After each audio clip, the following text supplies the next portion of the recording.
Hi, welcome back for Lesson 4 out of the 6 easy lessons to writing an essay. Previously, we've covered close reading, making a claim, summarizing, and today we're covering analyzing. Just to refresh our memories, when we did close reading, we said that students will be able to read a text in such a way that we demonstrate a thoughtful, analytical examination of the text. When we close read, we focus on significant details or patterns so that we can develop a deep and precise understanding of the text and its forms, craft, and meaning. When we make a claim, we use our text form, so we look at theme, function, and we make a claim statement that reveals a deep and precise understanding of the text, which can be supported by the text. When we worked with summarizing, our focus was being able to clearly express the main idea of the text with using key supporting details, without using direct quotes, but yet demonstrating the ability to differentiate key details from minor and insignificant ones. Today, our objective for analyzing is that students will be able to show evidence of the close read by thoroughly discussing the author's use of significant detail or pattern, such as the form, craft, or meaning.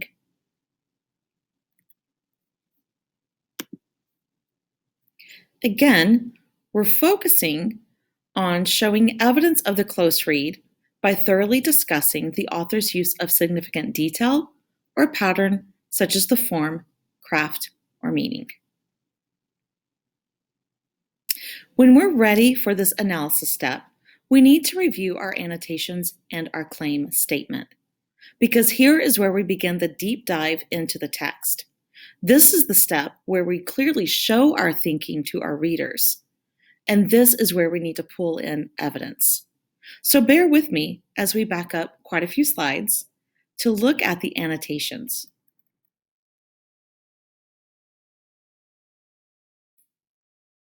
Again, if you've forgotten, we are looking at Ruth B. and her song Lost Boy.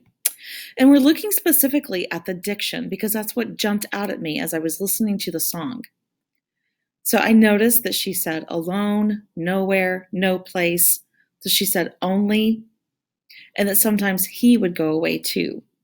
So I'm noticing that this diction indicates a feeling of isolation and loneliness, that the one and only friend that she has is inconstant, and it's indicating a feeling that she just wants to be with someone.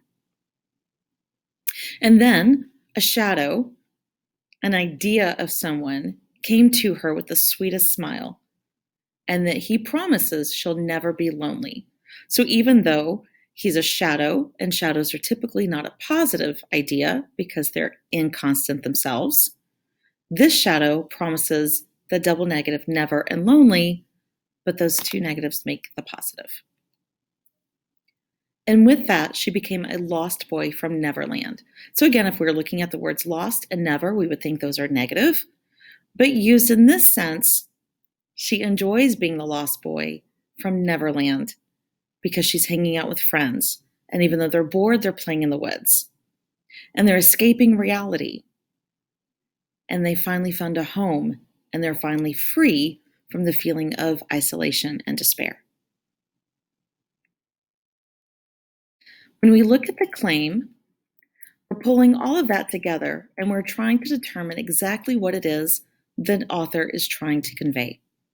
So here, the claim statement indicates that through the allusion to Peter Pan and Neverland, and by using powerful diction, Ruth B's Lost Boy signifies that people desire a sense of freedom from the rigidity of adulthood and normal life.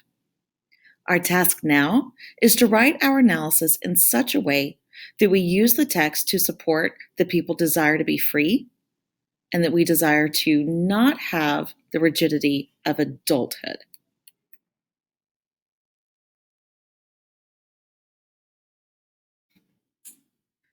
So I reviewed my inferencing.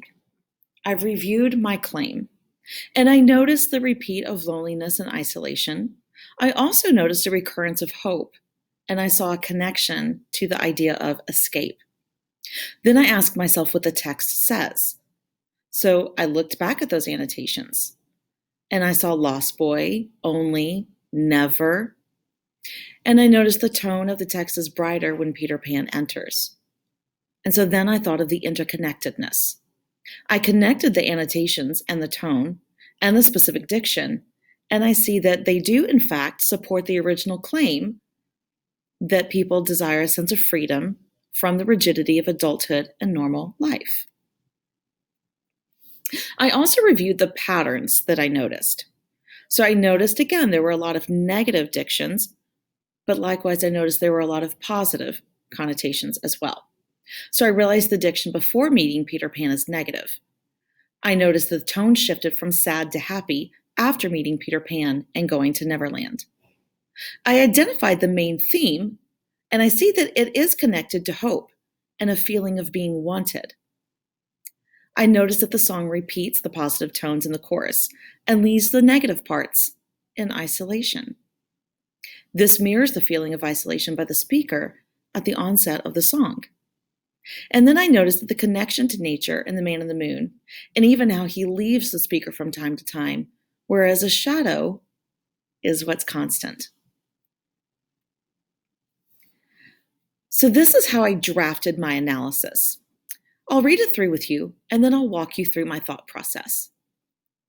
By using words with negative connotations and then shifting towards a positive tone, Ruth B. taps into a person's need to feel wanted and loved. Her lyrics begin with, "There was a time that I was alone," and continues to state that her only friend was the moon. The words only and never and even alone recur frequently throughout the song, specifically the first stanza. Her tone shifts, however, when Peter Pan arrives on the scene. He recognizes the loneliness and even assures her that with him, she'll never be lonely. The shift in tone is caused by diction with a more positive connotation, whereas previously the diction held for a negative feeling, and the word choice is now assuredly and happy. For example, Peter Pan is described as having a sweetest smile, and the new friends hang out and play. The beginning isolation of the song is void of these images of youthful innocence, leaving the audience confident that one is much happier when in the company of friends. Furthermore, Ruth B's inclusion of words such as home, free, and escape further support that people desire to be released of such burdens of isolation and loneliness, and even of adult responsibilities. As the speaker states, escape from reality, the audience can safely infer that the speaker perceives responsibility as the cause of her loneliness and the free play with Peter Pan as the relief from such isolation. Now, if I were to revise this, I would make sure I included a paragraph about the allusion to Peter Pan, which is a childhood story. I could connect that to the last paragraph, where I'm specifically focusing on the freedom from adult responsibilities. If I were to revise this. Remember, our first attempt at writing is never the best attempt at writing, and you're looking at my first attempt. Also, please note that I used specific lines from the song. I would need to go back and count them and put in the line numbers, but that would be difficult since some of the words repeat frequently. Also, please note that I did use the diction, and that does support the claim statement. So let's go back and look at the claim statement one more time. Through the allusion to Peter Pan and Neverland, and by using powerful diction, Ruth B's Lost Boy signifies that people desire a sense of freedom from the rigidity of adulthood and normal life. What do you think? Does my analysis support that people desire the freedom from the rigidity of adulthood and normal life? See you next time.